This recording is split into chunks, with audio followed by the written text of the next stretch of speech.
एक बुजुर्ग महिला अपने रिश्तेदार को फोन कॉल करके एक देसी कट्टे की तमंचे की मांग करती है, डिमांड करती है। और जवाब में उसका रिश्तेदार बोलता है कि आखिरकार इस उम्र में आपको एक देसी कट्टे की तमंचे की क्या आवश्यकता आन पड़ी।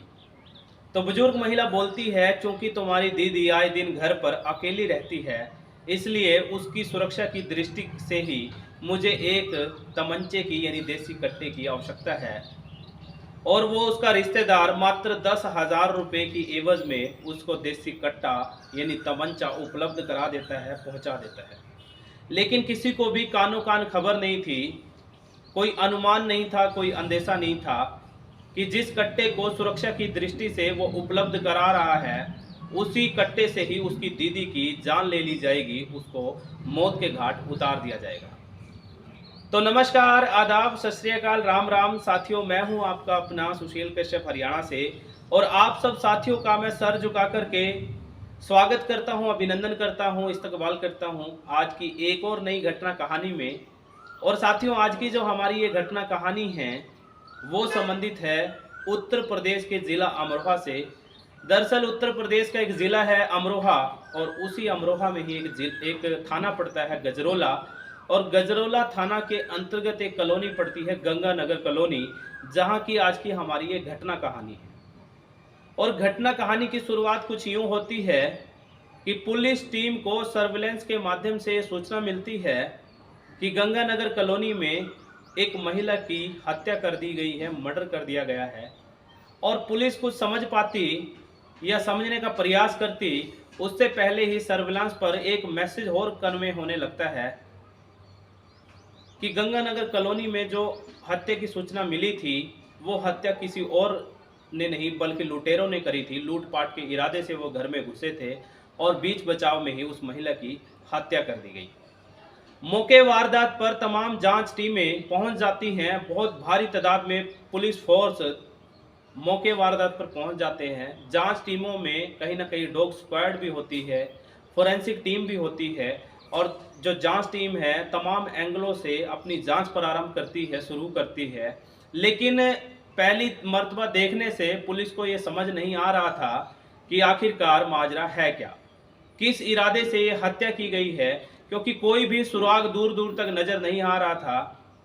और जैसे ही पुलिस टीम वहां पहुंचती है तो देखती है कि अलमारी खुली पड़ी है, तमाम वो साजो सामान, कपड़े, यहाँ तक कि ज्वेलरी भी इधर उधर बिखरी पड़ी है। पास में ही एक डेड बॉडी पड़ी है, खून से जो लथपथ है, खून के धब्बे जगह जगह जहां तहां पड़े हुए हैं। जैसे ही पुलिस अधिकारी ये देखते हैं कि डेड बॉडी तो जरूर पड़ी है, लेकिन उसकी जो सांसें हैं अभी भी चल रही हैं, तो कहीं ना कहीं आनन फानन में उस महिला की डेड बॉडी को कह लीजिए या उसकी बॉडी को कह लीजिए, वो हॉस्पिटल पहुंचाया जाता है। और जहां पर डॉक्टर्स की ये टीम जांच करती है और बोलती है कि इस महिला की जो मौत है वो कई घंटे पहले ही हो चुकी है।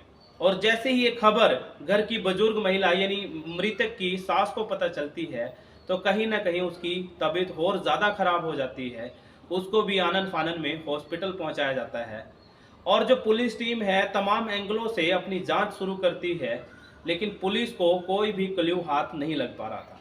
क्योंकि पुलिस पहली दफ़ा तो ये सोच के चल रही थी कि ये लूट के इरादे से की गई घटना है, लेकिन जैसे ही वो ये देखती है कि तमाम ज्वेलरी या और साजो सामान, कीमती सामान इधर उधर बिखरा पड़ा है, तो वो इस लूट की वारदात को कहीं ना कहीं समझ नहीं पा रही थी कि यदि लूट की गई तो लूटे जाने वाला सामान को यहाँ पर छोड़ करके वो अपराधी लुटेरे क्यों गए। तो कहीं ना कहीं पुलिस का जो शक है वो पारिवारिक लोगों पर आ जा पड़ता है। पारिवारिक लोगों से पूछताछ की जाती है। परिवार में जो अमित नाम का लड़का है, जो कि मृतक का पति बताया जा रहा है, और जो राधिका है वो सास है, और भी कई लोग हैं जिनसे जांच शुरू की जाती है। पहले प्यार से और फिर सख्ती से पूछताछ की जाती है, लेकिन कहीं से भी कोई भी सुराग हाथ नहीं लग पा रहा था। तब कहीं जाकर के पुलिस को ये पता लगता है कि पड़ोस में ही एक दुकान है, वेल्डिंग की दुकान। उसी वेल्डिंग वाले ने ही सारी कोर खबर का पता था। तो कहीं ना कहीं पुलिस अधिकारी कर्मचारी उसके पास पहुंचते हैं और बोलते हैं कि बताओ तुम मौके वारदात पर थे या नहीं थे, और जब ये वारदात हुई तो तुम कहाँ थे।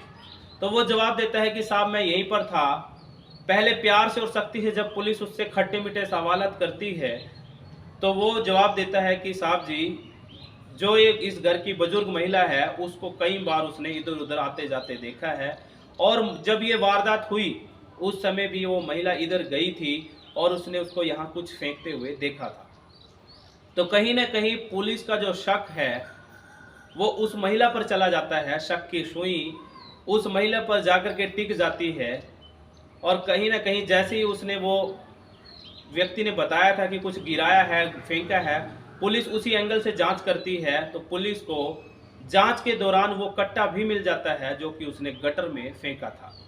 और जैसे ही उस महिला को, बुजुर्ग महिला को ये पता चलता है कि इस पूरी घटना में इस्तेमाल किए जाने वाला जो कट्टा है, तमंचा है, वो पुलिस के हाथ लग चुका है, तो कहीं न कहीं उसके पैरों तले ज़मीन सरक जाती है। और पुलिस पहले प्यार से फिर सख्ती से अपने तरीके से उससे पूछताछ करती है, तो एक-एक करके तमाम वो खुलासे वो महिला इस पूरी घटना कहानी में करती है। जिसने भी इस पूरी घटना और कहानी को सुना, वो सुनता ही रह गया, जिसने देखा वो देखता ही रह गया।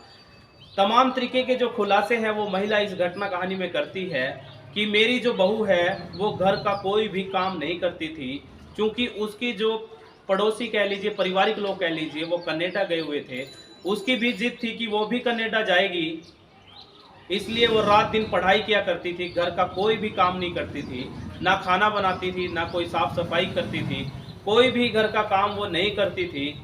उसका सिर्फ़ एक ही काम था, सिर्फ़ और सिर्फ़ पढ़ना। उसकी ज़िद थी, जुनूनियत थी, लगन थी कि मुझे बाहर जाना है, यानी अमेरिका या फिर कनाडा जाके सेटल होना है।